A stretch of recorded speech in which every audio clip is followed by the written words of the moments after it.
தஞ்சாவூர் மாவட்டத்தில் ஏற்கனவே 6,30,000 ஏக்கர்கள் பயிர் செய்யப்பட்டது. இதற்கு முன்பு இதற்கு குறைவாக 4 லட்சம்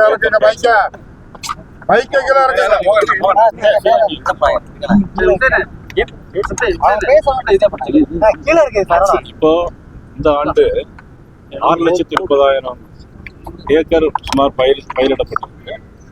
இதற்கு முன்பு 4 லட்சம் வரைக்கும் பயிர் செஞ்சிருக்காங்க. அதுக்கு முன்பு புரட்சி தலைவர் அம்மா இருக்கிற வரைக்கும் அந்த கூடிய காலகட்டத்தில் 5 லட்சம் ஏக்கர் வரைக்கும் 5,5 லட்சம் ஏக்கர் வரைக்கும் பயிர் செஞ்சு அங்க முறையான கொள்முதல் செய்யப்பட்டு அதற்கான ஏற்பாடுகள் எல்லாமே சீராக நடந்திருக்கு. இந்த வருஷனுடைய வருத்தம் என்னன்னா 6,30,000 ஏக்கர் பயிர் சாகுபடி செஞ்சிருக்கு அப்படின்னு சொல்லிட்டு ஜூன் மாசமே முதலமைச்சருடைய கவனத்துக்கு போயிருக்கு. முதலமைச்சர் ஏற்கனவே அது கொடுத்து எல்லாமே வந்திருக்கு அப்படிங்கிறத நாங்க தயாராக இருக்கணும்னு சொல்லியிருக்கிறாங்க. ஆனாலும் நெல் கொள்முதல் நிலையங்கள் பார்த்தீங்கன்னா எல்லா இடங்களிலும் தனியார் கொள்முதல் நிலையங்கள் தான் வச்சிருக்காங்க. வாடகை அந்த வாடகையை கூட விவசாயிகள்கிட்ட வாங்கினாங்க. அதுலயே சாகுபடி செஞ்சு அந்த நெல்லை ஏற்றணும்னா ஒரு மூட்டைக்கு 42 ரூபா அவங்க வாங்குறாங்க. ஒரு சிப்பத்துக்கு 42 கிலோ. 1 கிலோ நெல்லுக்கு 1 கிலோ வாங்குறாங்க. 1 ரூபா 1 கிலோ நெல்லுக்கு 1 ரூபா வாங்குறாங்க. ஆக அக்டோபர் மாசமே, அதாவது செப்டம்பர் மாசமே கொள்முதல் பண்ணியிருக்கணும். ஆனா மழை இப்பதான் வந்திருக்கு. மழை இப்போ 1 வார காலத்துல மழை வந்திருக்கு. இந்த 1 வார காலத்துல மழை வந்திருக்கு. இந்த மழைக்கு முன்னாடி செப்டம்பர் மாசமே இந்த நிலையங்கள்லாம் கொள்முதல் பண்ணியிருக்கணும். ஏன் கொள்முதல் பண்ணலன்னா இங்க அவங்களுடைய கொள்முதல் நிலையங்கள் எதுவுமே இல்லை. எல்லாம் தனியார் நிலங்கள் இருக்காங்க. வாடகைக்கு அவங்க தான் வாடகை விவசாயிகள் தான் கொடுக்குறாங்க. ஆனா மத்திய அரசு ஏற்கனவே நிறைய கொள்முதல் நிலையங்களை மத்திய அரசே முன் அவங்களுக்கு கட்டி கொடுத்துருக்காங்க தமிழ்நாடு அரசு. அதனால இவங்க என்ன பண்ணா எல்லா கொள்முதல் நிலையத்தையும் இவங்க பூட்டிட்டாங்க. ஆனா முறையான எந்த விதமான அறிவிப்பும் இல்லை. நெல் கொள்முதல் பண்ண இல்லை. இவங்கள்ட்ட சாக்கு இல்லை. கேட்டால் செறிவூட்டப்பட்ட அரிசி அப்படின்னு சொல்லி மத்திய அமைச்சர் உணவுத்துறை அமைச்சர் செறிவூட்டப்பட்ட அரிசி மத்திய அரசு சொன்னாங்க அப்படிங்கிற மாதிரி சொன்னாங்க. செறிவூட்டப்பட்ட அரிசி எதுக்காக கொடுக்குறாங்கன்னா ஊட்டச்சத்து இல்லாத பிள்ளைகளுக்கு ஊட்டச்சத்து, அதாவது B12 வர்றதுக்காகத்தான் அந்த செறிவூட்டப்பட்ட அரிசி மத்திய அரசு பாரத நரேந்திர மோடி அவர்கள் அதை இன்னைக்கு ஏற்பாடு செஞ்சிருக்காங்க. அது ஒரு நல்ல விஷயம். அது ஒரு காரணமாக உணவுத்துறை அமைச்சர் சொல்லியிருக்காங்க. அனுமதி கேட்டு ஆனா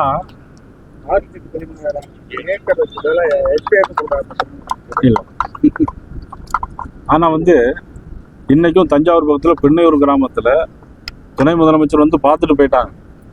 ரயில்வே ஸ்டேஷன்ல பார்த்துட்டு போயிட்டாங்க. ஆனா என்ன, அந்த ஒரு பெண்மணி கேட்கும்போது அது பொய் சொல்லுது அப்படின்னு சொல்லிட்டு போயிட்டாங்க. ஆனா இன்னும் தஞ்சாவூர் பக்கத்துல பெண்ணையூர் கிராமத்துல நெல் அப்படியே காஞ்சி போய் இருக்கு. ஏன்னா நீங்க எல்லாரும் இப்ப கூட போய் பார்க்கலாம். ஆனா இதுக்கு முழுக்க காரணம் தமிழ்நாடு அரசினுடைய கவனக்குறைவு, அவங்களுடைய ஆட்சி திறமையின்மையின் காரணமாகத்தான் இன்னைக்கு இவ்வளவு விவசாயிகள் பாதிக்கப்படுகிறாங்க. ஆனால் இன்னைக்கு பாத்தீங்கன்னா இவ்வளவு மோசமான நிலைமை காரணம் தமிழ்நாடு முதலமைச்சர். ஏன்னா ஏற்கனவே சொன்ன மாதிரி ஜூன் மாசமே அவங்களுக்கு தகவல் தெரிந்திருந்தும் அவங்களை கொள்முதல் பண்ணாதனால தான் இன்னைக்கு இவ்வளவு தூரம் நமக்கு ஒரு மோசமான சூழ்நிலைக்கு போயிருக்கு.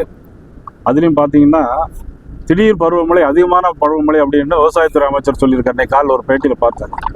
அதிகமான மழை பெஞ்சிருக்கு அப்படின்னாங்க. அதுக்கு முன்னாடி நிதித்துறை அமைச்சராக இருந்த நமது PT தியாகராஜன் சட்டமன்றத்தில் ஒரு விஷயம் பேசியிருக்காரு. அதாவது பருவநிலை கால சூழ்நிலை அறிவதற்கு 10 கோடி ரூபாய் செலவில் நாங்கள் ஒரு நவீன கருவிகளெல்லாம் வாங்கியிருக்கோம் அப்படின்னாரு. அப்போ 10 கோடி ரூபாய்க்கு நவீன கருவிகளை வாங்கியிருந்தால், அது செயல்பாட்டில் இருந்தால் இந்த பருவமழை வந்திருக்கும், முன்னறிவிப்பு இருந்திருக்கும், கொள்முதல் பண்ணியிருக்க முடியும். இதுலேயே அவங்களுக்குள்ள ஒரு கான்ட்ரவர்சி போய்கொண்டே இருக்கிறது. ஆனால் இந்த விவசாயிகளுக்கு உடனடியாக நிவாரணம் வழங்க வேண்டும். அதுக்கு வேற எந்த காரணம் சொன்னாலும் அது மக்கள் ஏற்றுக்கொள்ள மாட்டார்கள். டெல்டாகாரன், நான் முதலமைச்சர் டெல்டாகாரன் என்று சொல்வதெல்லாம் ஒரு வேட்டாக அதை நாங்கள் கருதுகிறோம். துணை முதலமைச்சர் ஏதோ பார்த்துவிட்டு உடனடியாக விமானத்தில் ஏறி போய்விட்டதாக விவசாயிகள் சொன்னார்கள். அதை நீங்கள்லாம் பார்த்தீங்க. ஆகிய முழுக்க தமிழக அரசு இதுக்கு முழு பொறுப்பேற்க வேண்டும். இந்த விவசாயிகளுக்கு உடனடி நிவாரணம் வழங்க வேண்டும். எல்லாமே தண்ணீரில் முளைத்திருக்கிற பயிர்களுக்கு ஒரு ஏக்கருக்கு இவ்வளவு தூரம் என்று ஏற்கனவே முன்னால் கொடுத்துருக்காங்க. ஒரு ஏக்கருக்கு சுமார் எவ்வளவு சொல்ல, ஒரு சுமார் 50 அவர்கள் எவ்வளவு செலவாகும் அந்த தொகையை உடனடியாக வழங்க வேண்டும் என்பதை பாரதிய ஜனதா கட்சியின் சார்பில் நாங்கள் வலியுறுத்துகிறோம்.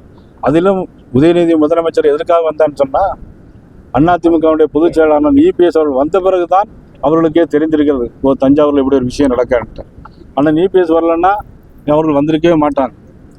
ஆகவே தமிழக அரசாங்கம் முழு பொறுப்பேற்று விவசாயிகள் நலனை கருத்தில் கொண்டு பாரபட்சமின்றி அவர்களுக்கு உதவித்தொகை வழங்க வேண்டும் என்று அன்போடு ஆனா இப்ப வந்து மத்திய குழு வந்து வருகை தரேன்னு சொல்லியிருந்தாங்க டெல்டா தலைமடையில. ஆனா மத்திய குழு வந்து வேற ஒரு பகுதிக்கு போயிட்டாங்க. திடீர் மாற்றத்துக்கு காரணம் இல்ல நாளைக்கு இந்த பகுதிக்கு வருவாங்க. ஆக ஏற்கனவே 17% ஈரப்பசை உள்ள குறுவை சாகுபடி அறிவிப்பு செய்யப்பட்ட நெல்லுக்கு 22% ஈரப்பசை வேணும்னு கேட்டிருக்காங்க. குழு வந்து முறையாக ஆய்ந்து அது நடவடிக்கை எடுக்கப்படும். அதுக்கு தமிழக பாரதிய ஜனதா கட்சி முழுமையான ஒத்துழைப்பை கொடுக்கும் என்பது இல்ல விவசாயிகளிடம் சொல்லியிருக்காங்க. நேத்து இந்த பகுதிக்கெல்லாம் வராங்க, இங்க நெல்லுங்க உங்களோட நெல்லை காமிக்கல. திடீர்னு விவசாயிகளுக்கு ஒரு ஏமாற்றமா இருக்கு. இல்ல ஏமாற்றம் இல்ல, ஒவ்வொரு இடமா போயிட்டு வருவாங்க. ஏற்கனவே திருவாரூர் அந்த சைட்ல அதிகமா பாதிக்கப்பட்டிருக்கு. அதை முடிச்சுட்டு இந்த பக்கம் வருவாங்க. அவங்களே வரணும்னா அமைச்சர்கள் வர போறாங்க.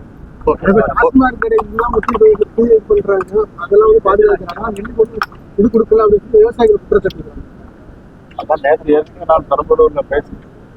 அதாவது இந்த அரசு வந்து பேக்ல வந்து போன வருஷம் இவ்வளவு டார்கெட், இந்த வருஷம் அதிகமாக விற்கணும். போன வருஷம் 400 கோடி ரூபாய்க்கு சேல்ஸ் ஆயிருக்கு. இந்த வருஷம் அவங்க 600 கோடி ரூபாய்க்கு டார்கெட் வச்சாங்க. ஆனா அந்த டார்கெட்டையும் கூடி 750 கோடின்னு இன்னைக்கு டார்கெட் போயிடுச்சு. ஆனா இதே டார்கெட்டை இந்த விவசாயிகள் மத்தியில் ஏன் வைக்கலங்கிறதான் எங்களுடைய குற்றச்சாட்டு. இந்த பருவமழை இவ்வளவு தூரம் வரும், ஜூன் மாசமே முதலமைச்சருக்கு தெரிந்திருந்து அவர்கள் ஏன் அக்கறை காட்டவில்லை, ஏன் இந்த மாதிரி டார்கெட் வைக்கவில்லைங்கிறதா எங்களுடைய குற்றச்சாட்டு.